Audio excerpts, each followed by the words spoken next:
Breaking news ఫిబ్రవరి 1 నుంచి కొత్త పన్ను విధానం అమలు కాబోతుంది. అయితే పాత పన్ను విధానం మొత్తంగా కూడా రద్దు చేస్తూ కొత్త పన్ను విధానంలో ఎటువంటి మార్పులు చేయబోతుంది కేంద్రం. అయితే పాత పన్నుకి కొత్త పన్నుకి కూడా రెండింటికి డిఫరెన్స్ ఎలా ఉండబోతుంది, ప్రజలు ఏం కోరుకుంటున్నారు, కేంద్రం ఏమి ఇవ్వబోతుంది, ఇప్పుడు అంతటా కూడా ఇదే చర్చ నడుస్తుంది.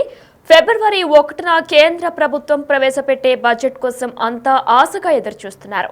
కేంద్ర ఆర్థిక మంత్రి నిర్మలా సీతారామన్ రికార్డు స్థాయిలో మరోసారి పద్దును లోక్సభలో ప్రవేశపెడతారు. బడ్జెట్ అంటే ముఖ్యంగా వేతన జీవులు, మధ్య తరగతికి చెందిన వారు, బిజినెస్ మ్యాన్స్, చిన్న చిన్న వ్యాపారులు, లోన్లు తీసుకునేవారు, ఇలా చాలా మంది దృష్టి ట్యాక్స్ రేట్లపైకి మళ్లుతూ ఉంటుంది. భారత్లో నిర్దిష్ట ఆదాయ పరిమితి దాటితే ట్యాక్స్ చెల్లించాల్సి వస్తుంది. కాబట్టి వీరంతా పన్ను తగ్గించుకునే ఆప్షన్ల కోసం ఎదురుచూస్తూ ఉంటారు.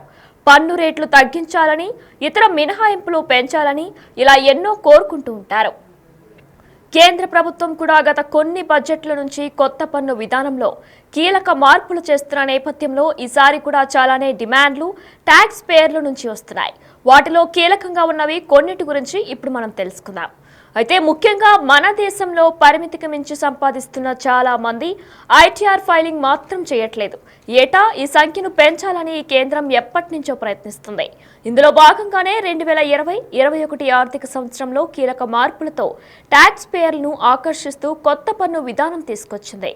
పాత పన్ను విధానంతో పోలిస్తే ఇందులో స్లాబులు తక్కువగా ఉంటాయి. అయితే ఇంకా సరళంగా కూడా ఉంటుంది. దీంతో పాటు దాంతో పోలిస్తే ట్యాక్స్ రేట్లు కూడా తక్కువగానే ఉంటాయి. అందుకే దీనిని డిఫాల్ట్ చేశారు. అవసరం అనుకుంటే పాత పన్ను విధానంలోకి వెళ్ళిపోవచ్చు. అక్కడ ట్యాక్స్ రేట్లు ఎక్కువగా ఉన్నా పన్ను మినహాయించుకునేందుకు చాలానే ఆప్షన్లు ఉంటాయి. 2023-24 ఆర్థిక సంవత్సరానికి సంబంధించి 70% పైగా ట్యాక్స్ పేయర్స్ కొత్త పన్ను విధానంలోనే ఐటీ రిటర్న్ దాఖలు చేశారు. ముఖ్యంగా 7 లక్షల లోపు ఆదాయం ఉన్నవారు దీనిని ఎంచుకున్నారు. కొత్త పన్ను విధానంలో సెక్షన్ 87A 7 లక్షల వరకు ఆదాయంపై పన్ను రీబేట్ వర్తిస్తుంది. అంటే ఇక్కడ ఎలాంటి ట్యాక్స్ చెల్లించనక్కర్లేదు. ఇంకా స్టాండర్డ్ డిడక్షన్ కింద 75,000 వరకు అదనంగా పన్ను ఉండదు. అప్పుడు 7.75 లక్షల వరకు ఆదాయంపై కొత్త పన్ను విధానంలో పైసా కూడా పన్ను పడదు. అందుకే ఇది చాలా మందికి ఆకర్షణీయంగా ఉంది. 2023-24 ఆర్థిక సంవత్సరంలో 12.79 కోట్ల మంది ఇన్కమ్ ట్యాక్స్ పోర్టల్లో పేర్లు నమోదు చేసుకున్నప్పటికీ కేవలం 8.68 కోట్ల మంది మాత్రమే ఐటీఆర్ ఫైల్ చేశారు. వీరికి ప్రోత్సహించేందుకు కేంద్రం ఇంకా ఊరట కల్పించాలనే డిమాండ్లు వినిపిస్తున్నాయి. వీటిలో ప్రధానంగా ఉన్న వాటి గురించి ఇప్పుడు ఒకసారి చూద్దాం. కొత్త పన్ను విధానంలో స్టాండర్డ్ డిడక్షన్ 50,000 నుంచి 75,000కు కిందటిసారి బడ్జెట్లో పెరగ్గా దీనిని ఇప్పుడు 1,00,000కు చేయాలని వేతన జీవులు కోరుకుంటున్నారు. దీనిపై సానుకూలంగానే ప్రకటన వస్తుందని ఆశిస్తున్నారు.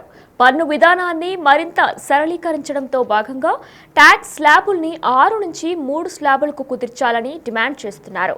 ఇప్పుడు గరిష్ట పన్ను రేటు 30%గా ఉండగా దీనిని 25%కి తగ్గించాలని కోరుకుంటున్నారు. ప్రస్తుతం సెక్షన్ 87A కింద 7 లక్షల వరకు ఆదాయంపై ట్యాక్స్ రీబేట్ వర్తిస్తూ ఉండగా దీనిని 15 లక్షలకు పెంచాలని కోరుతున్నారు. అప్పుడు 15 లక్షల వరకు ఆదాయం పైన ట్యాక్స్ ఉండదన్నమాట. ఇదే జరిగితే మధ్యతరగతి వర్గానికి ఎంతో ప్రయోజనం కూడా చేకూరుతుంది. ఇంకా ఢిల్లీ, ముంబై, చెన్నై, హైదరాబాద్, కోల్కతా, బెంగళూరు వంటి ప్రధాన మెట్రో నగరాల్లో హౌస్ రెంట్ అలవెన్స్ HRA పరిమితి పెంచాలని కూడా డిమాండ్లలో ఒకటిగా ఉంది.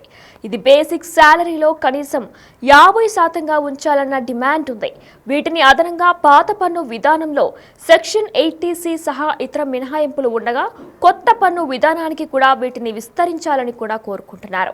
అయితే మరి ఫిబ్రవరి 1 రాబోతుంది. దీంతో పాత పన్ను పూర్తిగా రద్దు చేస్తూ కొత్త పన్నును తీసుకురాబోతున్నారంటూ కూడా ఎంతో మంది అధికారులు, నిపుణులు కూడా చెప్పుకొస్తున్నారు. అయితే మరి కొత్త పన్ను ఎలా ఉండబోతుంది, అసలు ప్రజలు ఏం కోరుకుంటున్నారు, కేంద్రం ఏమి ఇవ్వబోతుంది, ఇప్పుడు అంతటా కూడా ఇదే చర్చ నడుస్తుంది. ఫిబ్రవరి 1న కేంద్ర ప్రభుత్వం ప్రవేశపెట్టే బడ్జెట్ కోసం అంతా ఆశగా ఎదురుచూస్తున్నారు. కేంద్ర ఆర్థిక మంత్రి నిర్మలా సీతారామన్ రికార్డు స్థాయిలో మరోసారి 10ను లోక్సభలో ప్రవేశపెడతారు. బడ్జెట్ అంటే ముఖ్యంగా వేతన జీవులు, మధ్యతరగతికి చెందిన వారు, బిజినెస్ మ్యాన్స్, చిన్న వ్యాపారులు, లోన్లు తీసుకునేవారు ఇలా చాలా మంది దృష్టి ట్యాక్స్ రేట్లపైకి మళ్లుతుంటుంది. భారత్లో నిర్దిష్ట ఆదాయ పరిమితి దాటితే ట్యాక్స్ చెల్లించాల్సి వస్తుంది కాబట్టి వీరంతా పన్ను తగ్గించుకునే ఆప్షన్ల కోసం ఎదురుచూస్తూ ఉంటారు. పన్ను రేట్లు తగ్గించాలని, ఇతర మినహాయింపులు పెంచాలని ఇలా ఎన్నో కోరుకుంటూ ఉంటారు.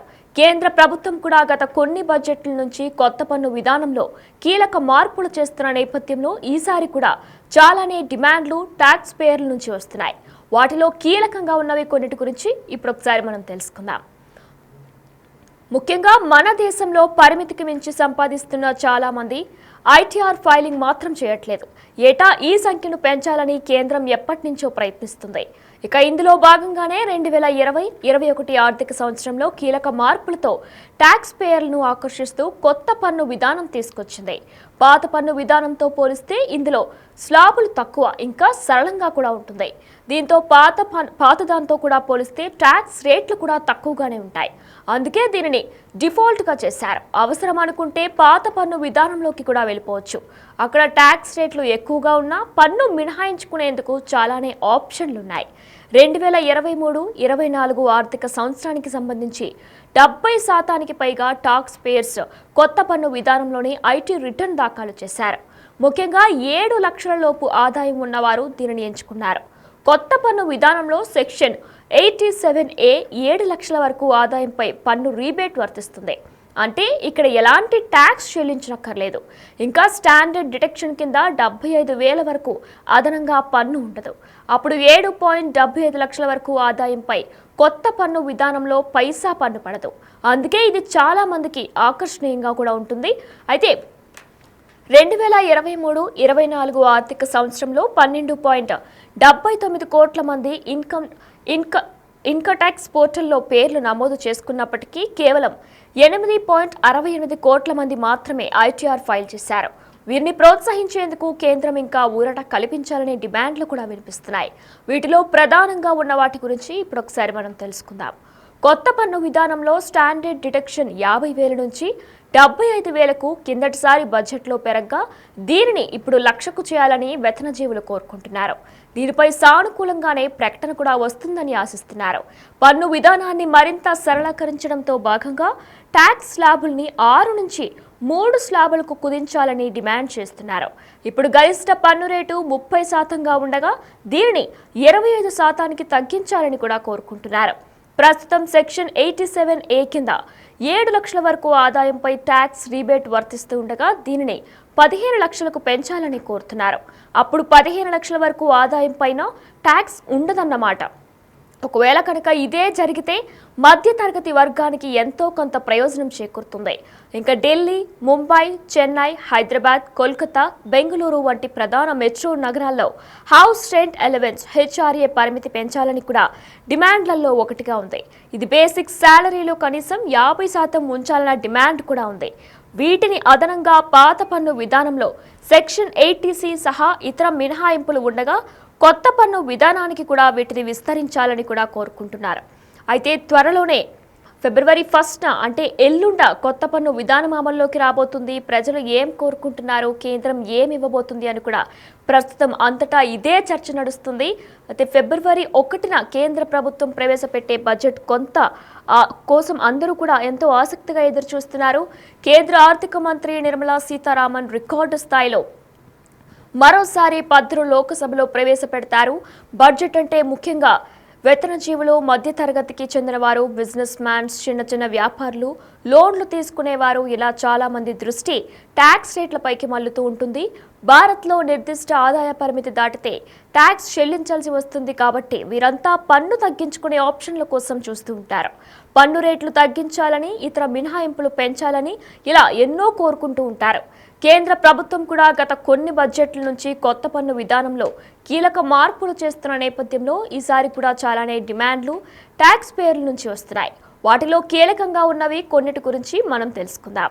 ముఖ్యంగా మన దేశంలో పరిమితికి మించి సంపాదిస్తున్న చాలా మంది ఐటీఆర్ ఫైలింగ్ మాత్రం చేయట్లేదు. ఏటా ఈ సంఖ్యను పెంచాలని కేంద్రం ఎప్పటి నుంచో ప్రయత్నిస్తుంది. ఇందులో భాగంగానే 2020-21 ఆర్థిక సంవత్సరంలో కీలక మార్పులతో ట్యాక్స్ పేయర్లను ఆకర్షిస్తూ కొత్త పన్ను విధానం తీసుకొచ్చింది. పాత పన్ను విధానంతో పోలిస్తే ఇందులో స్లాబులు తక్కువగా ఉంటాయి, ఇంకా సరళంగా కూడా ఉంటుంది. దీంతో పాత దాంతో పోలిస్తే ట్యాక్స్ రేట్లు కూడా తక్కువగానే ఉంటాయి. అందుకే దీనిని డిఫాల్ట్గా చేశారు. అవసరం అనుకుంటే పాత పన్ను విధానంలోకి వెళ్ళిపోవచ్చు. అక్కడ ట్యాక్స్ రేట్లు కూడా ఎక్కువగా ఉన్నా పన్ను మినహాయించుకునేందుకు చాలానే ఆప్షన్లున్నాయి. 2023-24 ఆర్థిక సంవత్సరానికి సంబంధించి 70% పైగా ట్యాక్స్ పేయర్స్ కొత్త పన్ను విధానంలోకి ఐటీ రిటర్న్స్ దాఖలు చేశారు. ముఖ్యంగా 7 లక్షల లోపు ఆదాయం ఉన్నవారు దీనిని ఎంచుకున్నారు. కొత్త పన్ను విధానంలో సెక్షన్ 87A 7 లక్షల వరకు ఆదాయంపై పన్ను రీబేట్ వర్తిస్తుంది. అంటే ఇక్కడ ఎలాంటి ట్యాక్స్ చెల్లించనక్కర్లేదన్నమాట. ఇంకా స్టాండర్డ్ డిడక్షన్ కింద 75,000 వరకు అదనంగా పన్ను ఉండదు. అప్పుడు 7.75 లక్షల వరకు ఆదాయంపై కొత్త పన్ను విధానంలోకి పైసా పన్ను పడదు. అందుకే ఇది చాలా మందికి ఆకర్షణీయంగా ఉంది. 2023-24 ఆర్థిక సంవత్సరంలో 12.79 కోట్ల మంది ఇన్కమ్ ట్యాక్స్ పోర్టళ్లలో పేరు నమోదు చేసుకున్నప్పటికీ కేవలం 8.68 కోట్ల మంది మాత్రమే ఐటీఆర్ ఫైల్ చేశారు.